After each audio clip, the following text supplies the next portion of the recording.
News Talk 94.5 WPTI, 96.7 FM WTOB, and you're listening to The Wealth Guardians with Doug Ray, helping you to retire the job and keep the paycheck. I'm your host, Doug Ray. With me today is Brice Payne, and today, Brice and I have opened up the mailbag because we got some really interesting questions today.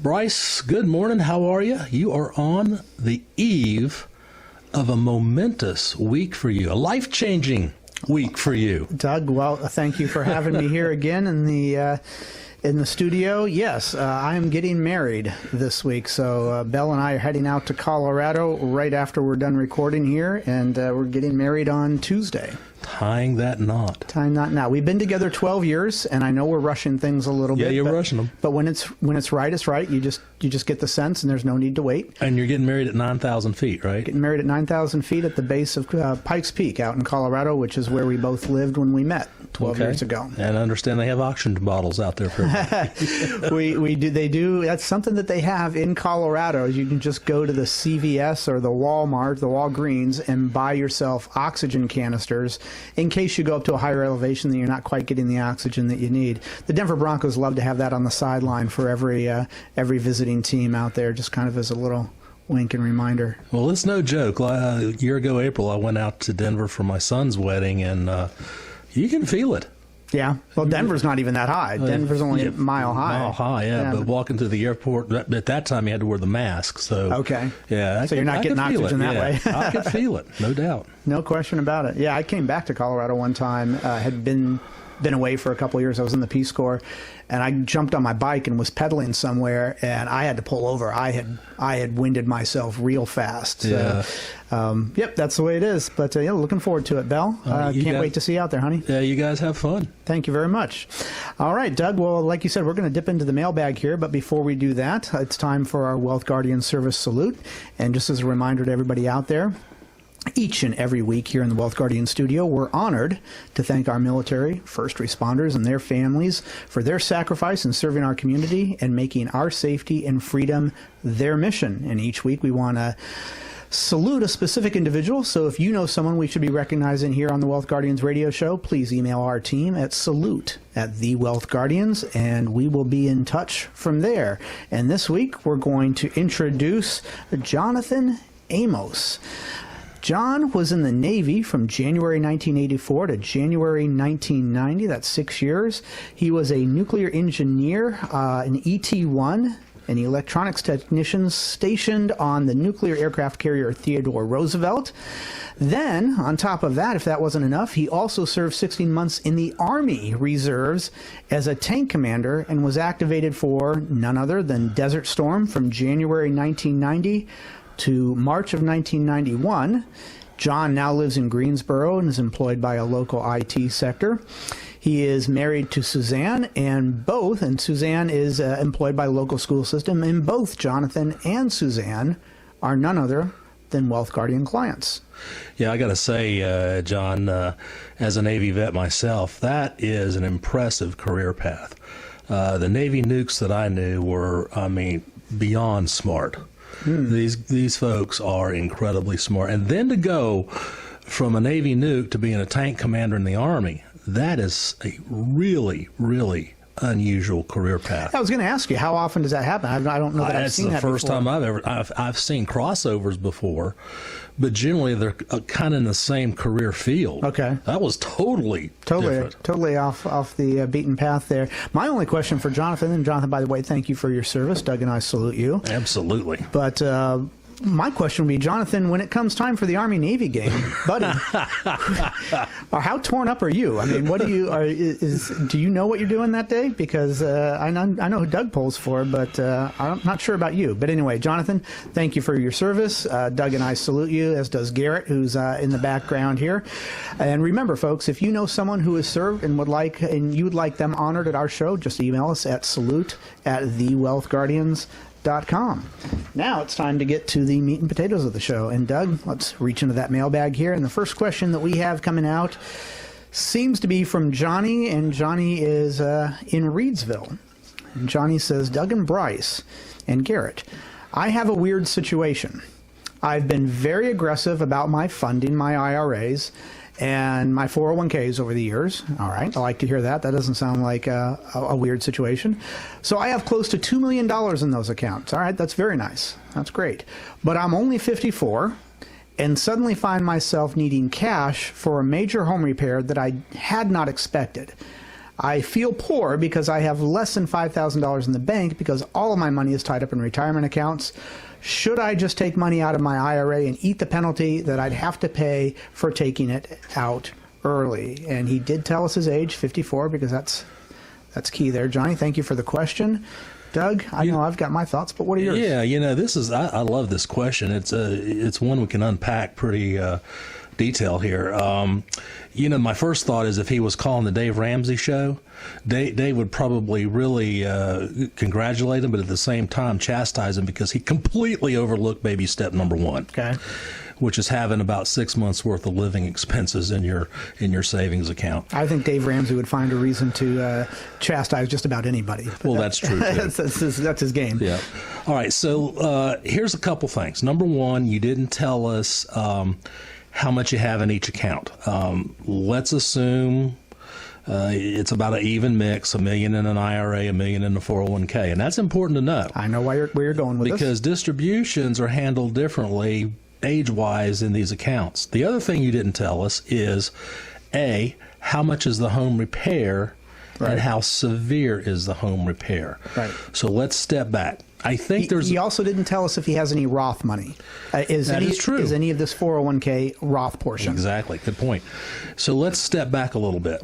I think there's a better way for you to repair your house than taking money directly from your IRA. Because if you do that, not only will you pay state and federal taxes on it, but you'll also pay the 10% early withdrawal penalty because you're under 59 and a half. Right. Okay.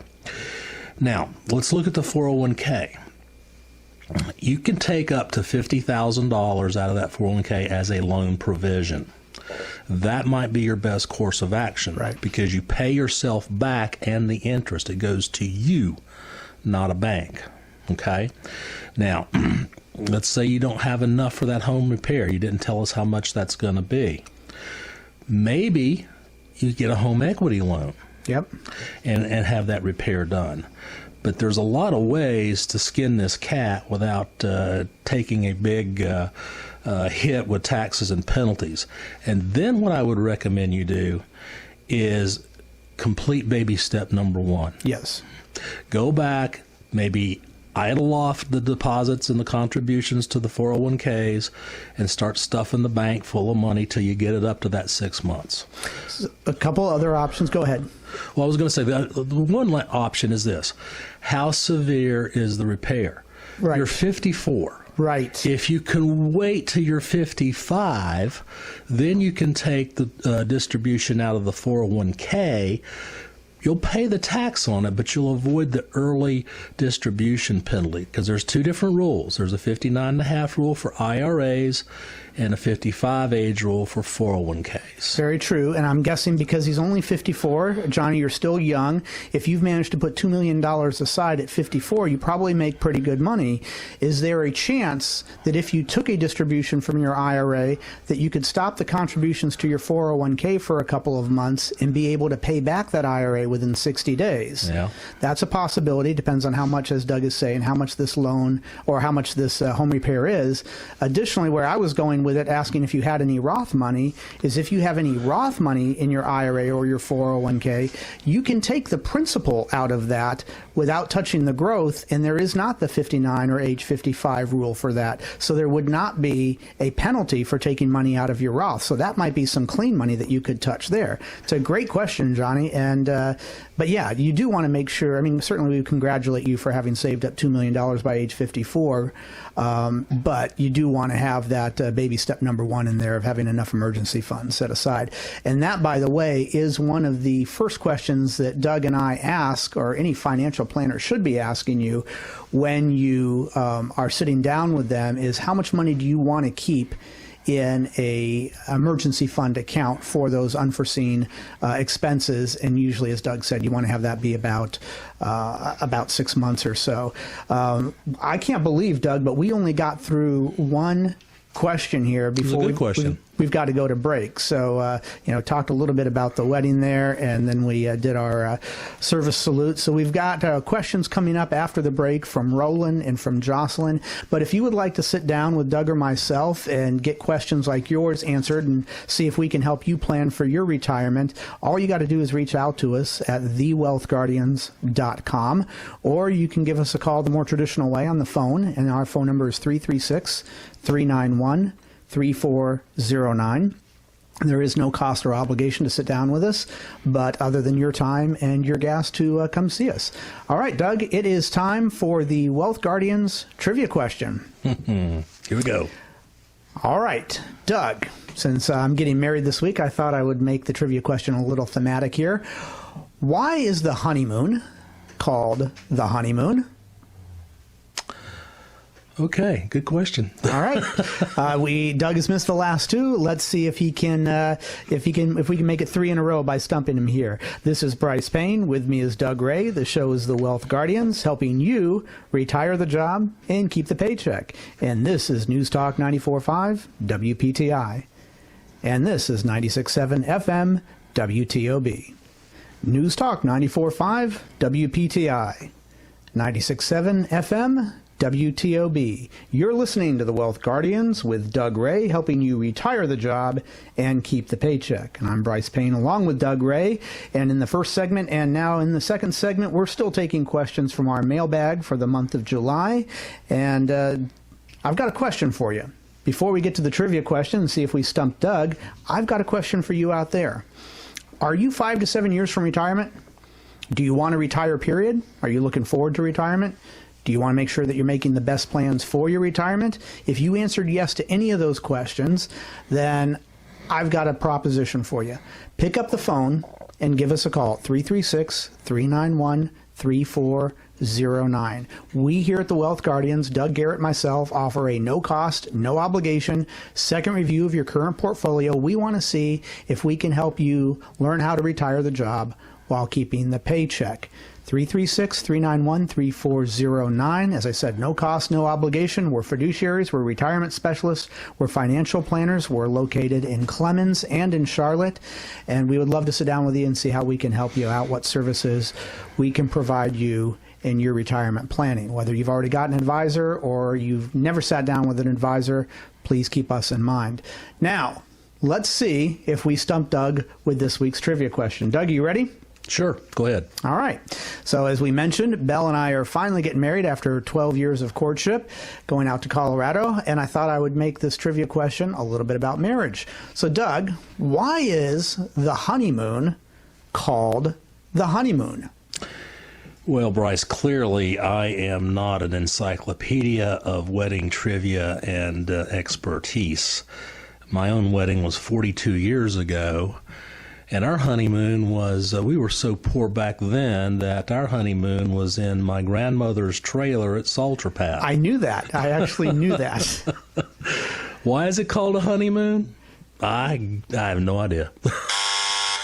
All right, Garrett, do you know why? No clue, man. He said no clue. If you couldn't hear that, we don't have mic'd up today.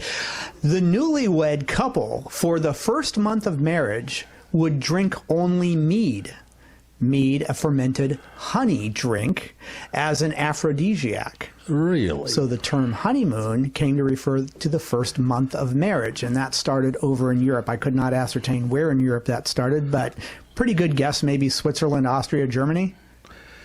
Yeah, I have a couple comebacks for that, but we're on the radio, so I'm going to stay shut. All right. Well, Doug, that's three strikeouts in a row. I don't know that we've ever struck you out 3 times in a row there, but anyway, thank you for playing. I didn't know that either, for what it was worth. I just looked up wedding trivia, and I was like, oh, this is a good one. The other question I was going to ask Doug, and I'll ask you out there, what is the month that is the most popular for weddings? I figured we should at least give Doug a 1 out of 12 chance for that, and I would have gotten it wrong. It's actually September. I thought it would be June. June comes in second, but for some reason September is the most popular month for weddings. Well, Brice, do I need to send you out to Colorado with a jar of mead? I don't know that would help. It'd have to be a pretty big jar at this point. All right, let's go ahead and get to our next question here. We're taking we're dipped into our mailbag for this week, and we're taking questions from our listeners. And Roland writes to us from Mount Airy, and Roland says, Doug and Brice and Garrett, what rate of return should I be getting on my investments these days? I haven't been too pleased with my accounts for the last several months. And well, there's a lot of information, Roland, that we would need to gather from you before we could give you a good answer on that. I'll turn it over to Doug, but I will say this. If you haven't been pleased with your account's performance in the last couple of months, Roland, safe to say you're not alone out there. You know, I keep focusing on what he said here, these days. That's a good point. If you had a zero return, that would be fabulous these days. These days, yes. Yeah, I'm sure you're not happy. I mean, we've been in a bear market since the first of the year. If you've listened to me on this show, you know I believe we've got more time left in this bear market. I mean, this week we found out CPI was 9.1, which means inflation's accelerating, not going down like they thought it might be.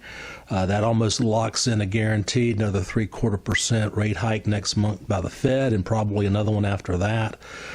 Stocks don't like that, and if you've got a lot of stocks in your portfolio, you're getting slammed right now. So yeah, if the market ended up turning around right now, Doug, and this was the bottom that we saw right now, this would be one of the most mild bear markets we've ever seen. It would barely qualify as a bear market. Absolutely, 100%. So ask yourself that. Do you think this is going to be a really mild bear market, or do you think this will be a more significant one?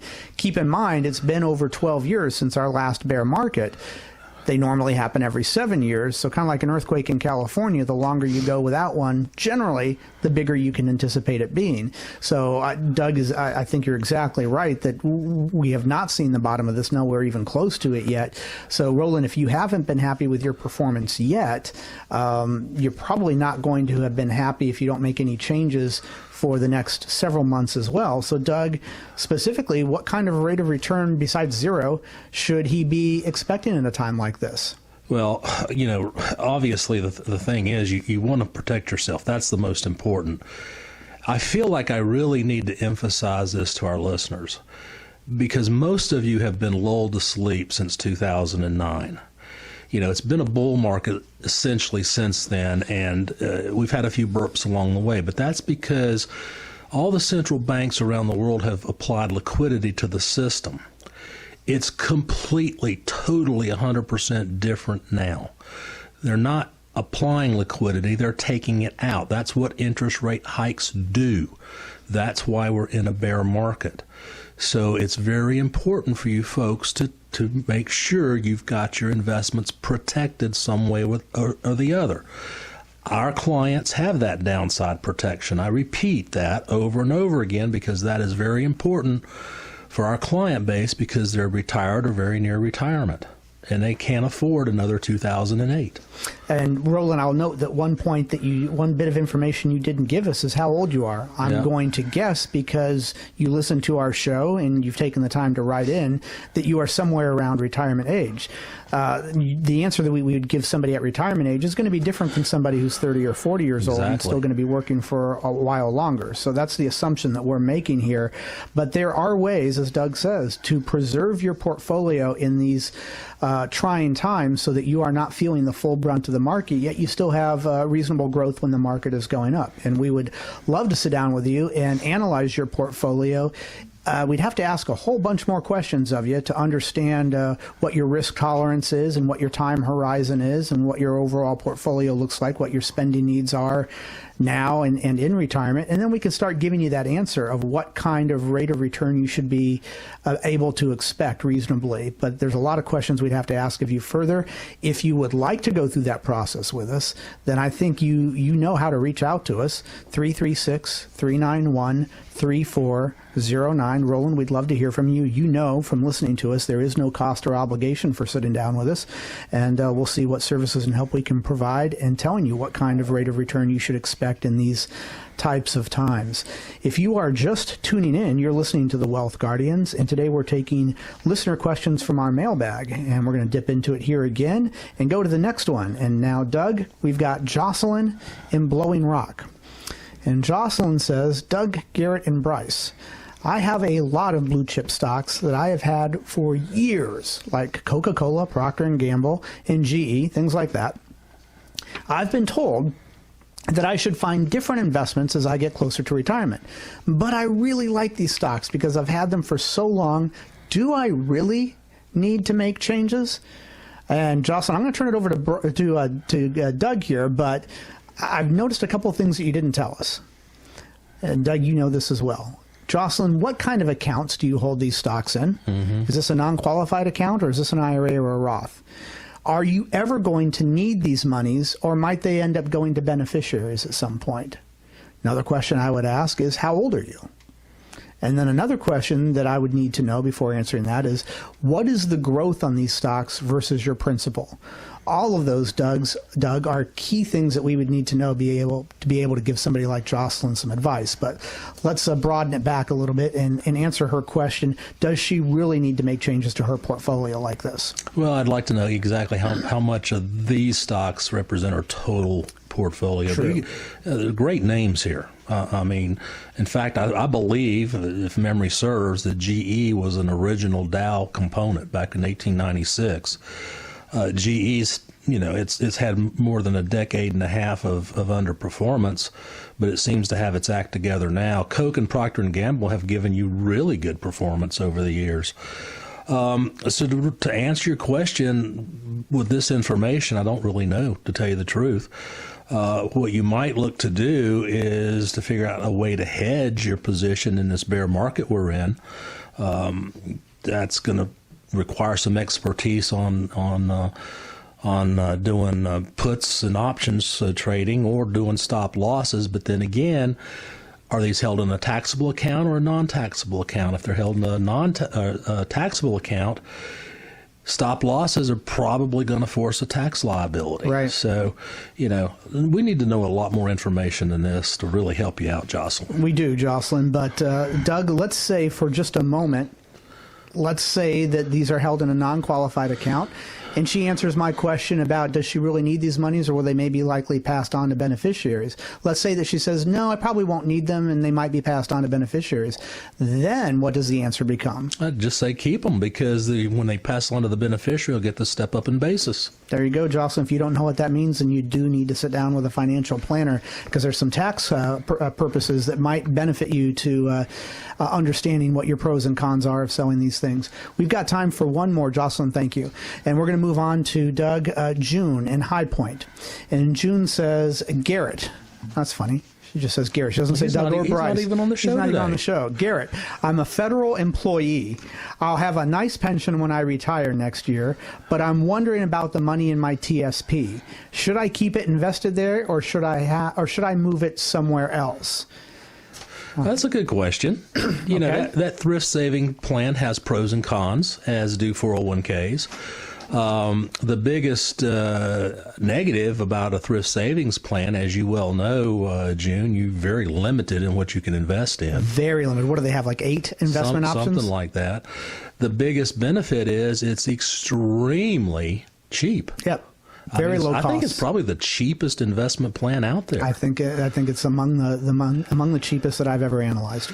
So I will tell you, all the federal employees we work with that have thrift savings plan, we've always recommended moving it over to an IRA for a bunch of different reasons. We're not going to be able to compete on cost, but we are going to be able to control your downside risk, and we're going to be able to give you a little bit better options than you currently have, those 8 different funds or so.